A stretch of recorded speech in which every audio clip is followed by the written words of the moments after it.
Ooh. Ah.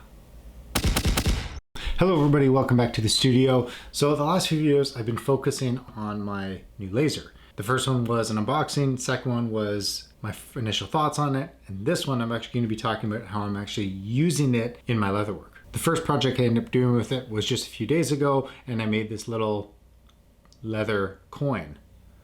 Fun little project, just an interesting little thing you can do with it. It's outside of just making wallets and things like that. But the first project I actually did with it was for a wallet swap I did with another maker. And that wallet included a Seigaiha pattern that I thought would match well with his style. So from that wallet swap, I decided to actually do a run of wallets with that pattern. So in this video, I'm going to show you how I make my Orko wallet featuring the Seigaiha pattern. So I'm going to make 5 of these available. I'm also going to have 5 available in the normal pattern as well. So check the description below. You're going to see a link to that listing. If you want to get your hands on some of these, follow that link. But in this video, I'm going to show you exactly how I make this wallet. So one question I get a lot is how much charring and how much dust is left on the leather after it comes out of the machine. So you can see the pieces laid out here. You can see all the dust that's sitting on top of the leather there, and you'll see it just simply wipes off and then it's gone. It's not a lot of work. It's sitting just on the surface. This is a dark leather, so it's really obvious. It just brushes right off with the simple lint-free cloth. Not a lot of work. There's no damage done to the surface of the leather. There's no charring on top of the leather. This is just some dust residue from the process itself, and you can see a quick little wipe and it's all cleaned up. And then to clean up the actual edge itself, which is charred, it's just no different than sanded. It's the exact same process. So whether it's done by hand or whether it's done by laser, you're going to have to go through this process. So there's no actual added time to clean up that edge. Another thing I want to note, I get a lot of questions on these sanding blocks I use. These are from Junlin. They're phenomenal sanding blocks. I'll leave a link in the description below with where you can get those. So one thing to note on edge beveling, if you're not getting continuous bevel like you see here, your edge beveler may not be sharp enough. Now sometimes if the fibers are very loose on the leather, it's not going to hold together. If your edge beveler is sharp, or it should pull a full strand like you saw there. And then after that, I usually hit it with sandpaper again just to make sure that edge is nice and smooth, and then finishing it off with some Tokonole and a canvas cloth. From the lasering process at this point, we're basically to where we would be if we had cut all these pieces by hand.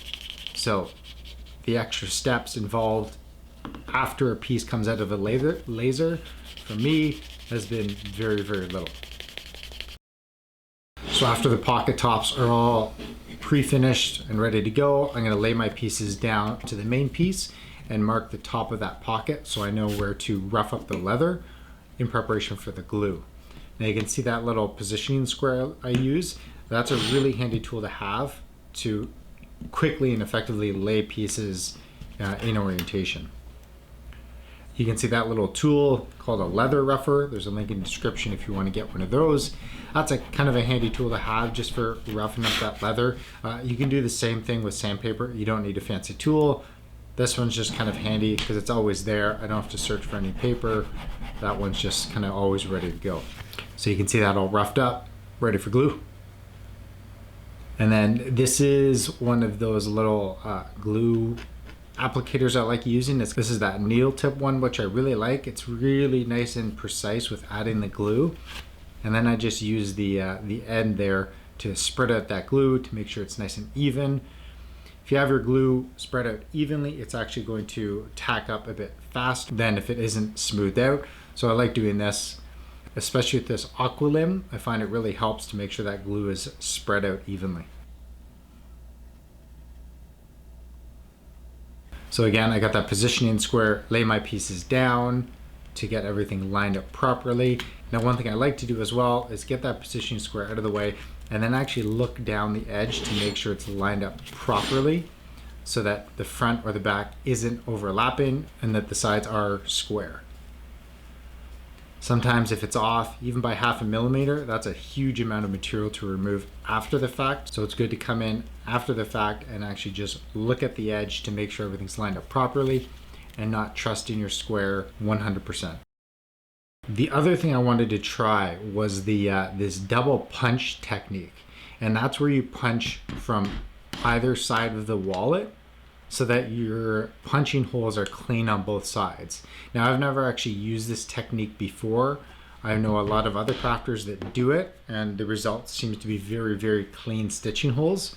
So because I had this all set up in the laser, I took the opportunity to actually lay out my stitch spacing and have the laser mark it so that it guaranteed my stitch spacing. This means I didn't have to use a pair of dividers to lay out my offset. I was able to just set my iron on those holes that were marked by the laser and then punch through.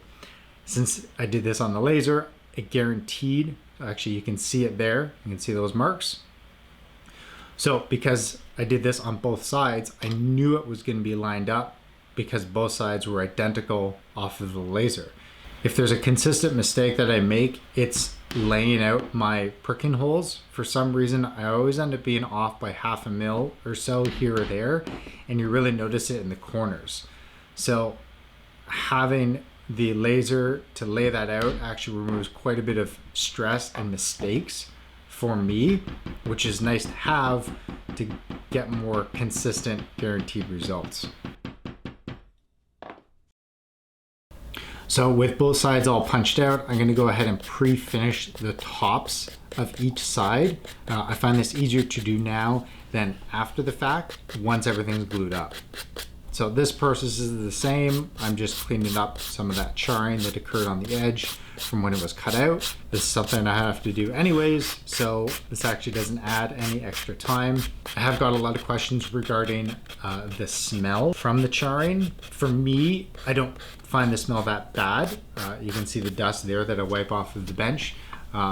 There is more of that, so I do have to make sure I'm getting my surface all cleaned up. The smell itself, I don't personally find that bad. My partner, she doesn't like it, but I do have it exhausting out the window. I've showed you that in a previous video. You can see the window right here. It vents 100% of the smoke. So there's never an issue with smoke because I have the enclosure and because I have it vented.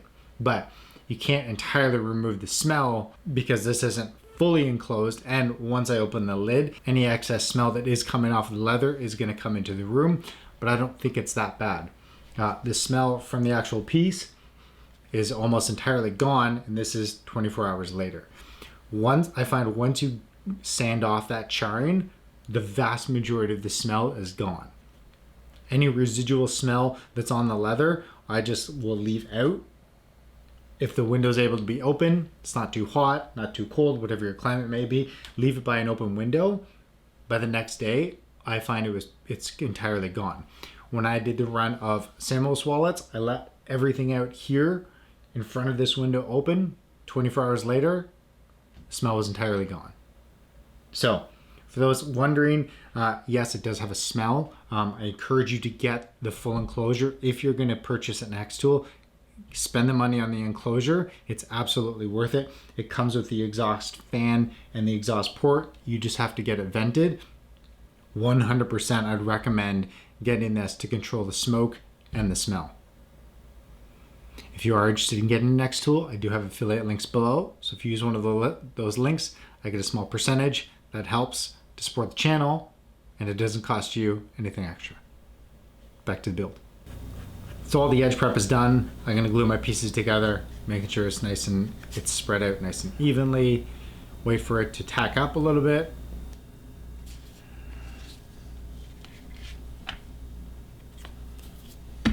Again, I use my positioning square to get the initial pieces lined up, and then I'm going to move that square out of the way, eye down each side to make sure everything is lined up properly, and my edge is still remaining square.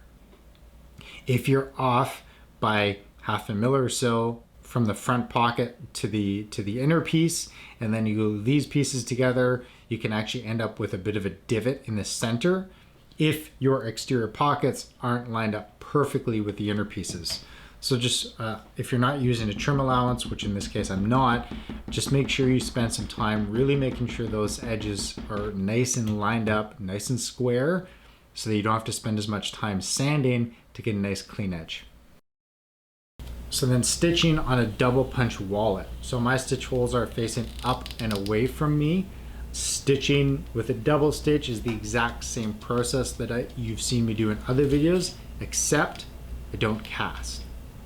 So because there's an opposing slant on the left side versus the right side of the wallet, that cast isn't necessary because the angle of the hole, in this case on my left hand, is facing up and away.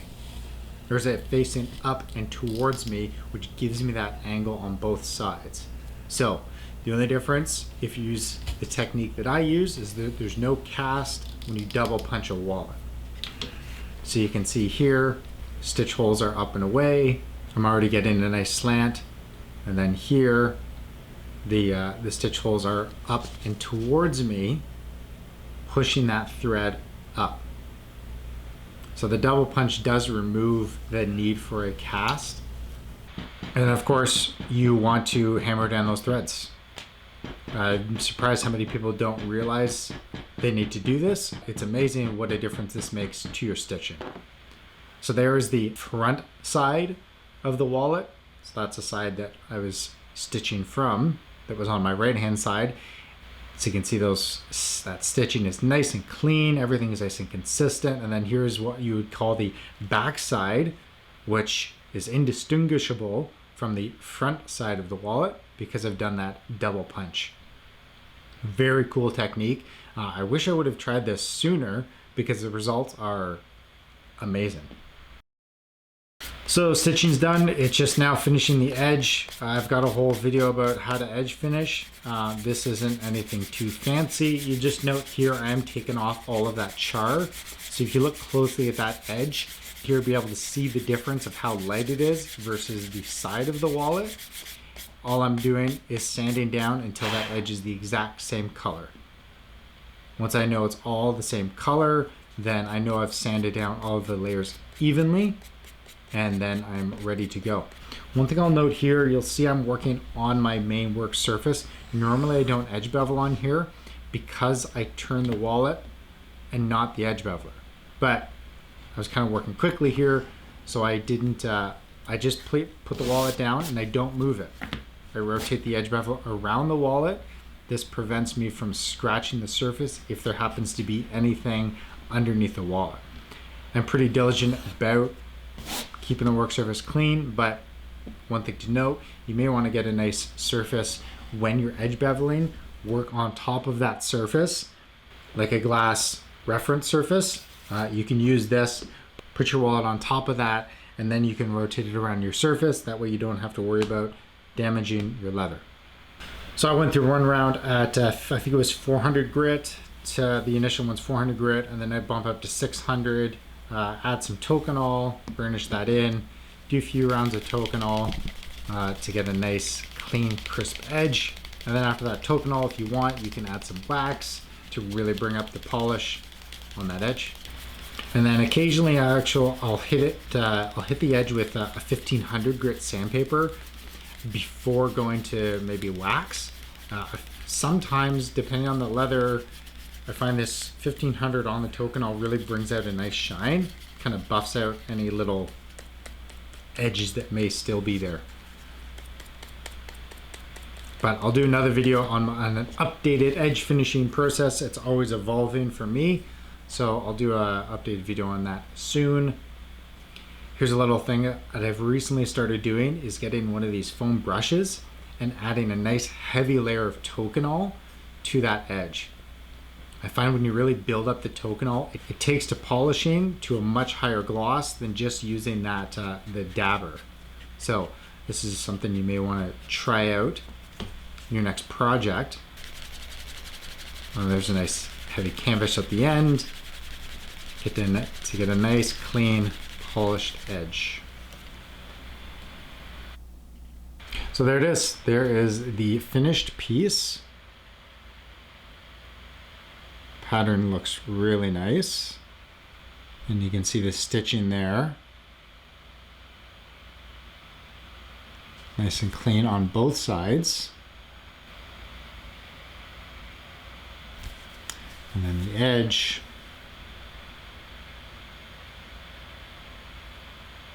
So this is Mexico leather. It's a buff leather, similar to Pueblo. I actually much prefer the Mexico leather. I find it feels more like leather, if that makes sense. It feels like there's less of a finish on it versus Pueblo. Sometimes that can feel a little, just a little waxy. If you haven't tried Mexico, give it a shot. You'll be impressed. It's really good. So as I said earlier, I'm actually going to be doing a very small run of these. You can get these in a variety of colors. If you're interested, head to the description below and you'll be able to see the listing for this wallet. I'm only going to make 5 of these available, 5 of these in the Nomo style wallet as well. So if you want to get one of these limited edition Seigaiha wallets, head to that link below now. But if you want to find out sooner about the sales that I have going on or special releases that I'm doing, you can sign up for my newsletter. Head over to my website, norfolkhandmade.com. The newsletter is always the first people to know. And if you also want a preview of what I'm going to be releasing, you can follow me on Instagram, norfolk.handmade. If you have any questions about how I'm using the laser in my leatherwork, let me know in the comment section below. If you see any of the tools in this video and you want to get some for yourself, I do have affiliate links below for Amazon. So if you use those links, I do get a very small percentage. It's a great way to help support the channel and it doesn't cost you anything. And if you're on the fence about purchasing a laser, you can check out those links as well in the description. Again, those are also affiliate links. So if you do end up using those, I get a very small percentage. Everything you see in the description below, I recommend, I use. I would not recommend it or tell you to buy it if I didn't believe in it. So thank you again for watching. We'll see you in the next one.